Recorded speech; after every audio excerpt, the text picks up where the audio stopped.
change the world, start off by making your bed. If you make your bed every morning, you will have accomplished the first task of the day.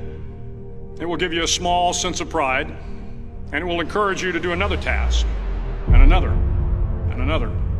And by the end of the day, that one task completed will have turned into many tasks completed.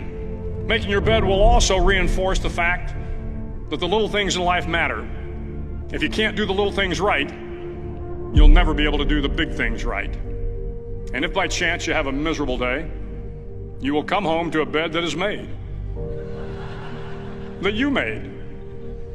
And a made bed gives you encouragement that tomorrow will be better. To pass SEAL training, there are a series of long swims that must be completed.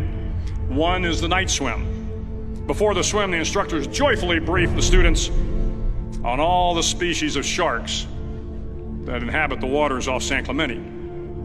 They assure you, however, that no student has ever been eaten by a shark, at least not that they can remember. But you are also taught that if a shark begins to circle your position, stand your ground. Do not swim away. Do not act afraid. And if the shark, hungry for a midnight snack, darts towards you, then summons up all your strength and punch him in the snout, and he will turn and swim away. There are a lot of sharks in the world. If you hope to complete the swim, you will have to deal with them. So if you want to change the world, don't back down from the sharks. Over a few weeks of difficult training, my SEAL class, which started with 150 men, was down to just 42. There were now 6 boat crews of 7 men each.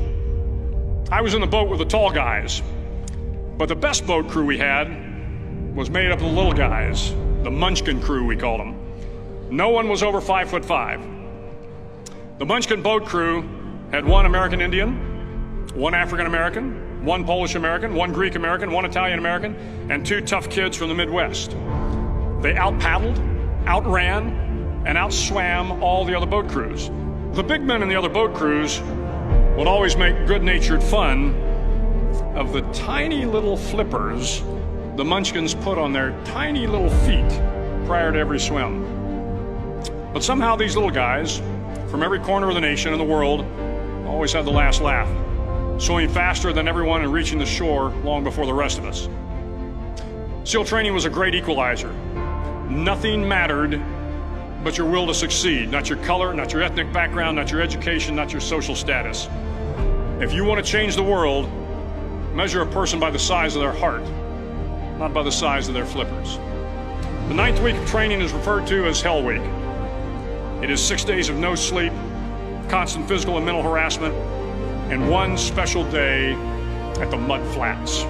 The Mud Flats are an area between San Diego and Tijuana where the water runs off and creates the Tijuana Sloughs, a swampy patch of terrain where the mud will engulf you. It is on Wednesday of Hell Week that you paddle down to the Mud Flats and spend the next 15 hours trying to survive the freezing cold, the howling wind, and the incessant pressure to quit from the instructors.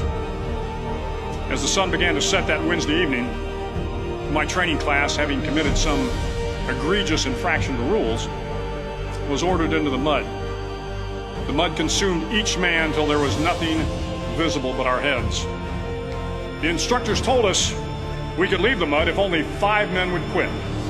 Only 5 men, just 5 men, and we could get out of the oppressive cold. Looking around the mud flat, it was apparent that some students were about to give up. It was still over 8 hours till the sun came up. 8 more hours of bone-chilling cold. The chattering teeth and the shivering moans of the trainees were so loud, it was hard to hear anything. And then one voice began to echo through the night. One voice raised in song. The song was terribly out of tune, but sung with great enthusiasm. One voice became 2, and 2 became 3, and before long, everyone in the class was singing. The instructors threatened us with more time in the mud if we kept up the singing, but the singing persisted, and somehow the mud seemed a little warmer, and the wind a little tamer, and the dawn not so far away. If I have learned anything in my time traveling the world, it is the power of hope. The power of one person, a Washington, a Lincoln, King, Mandela, and even a young girl from Pakistan, Malala. One person can change the world by giving people hope.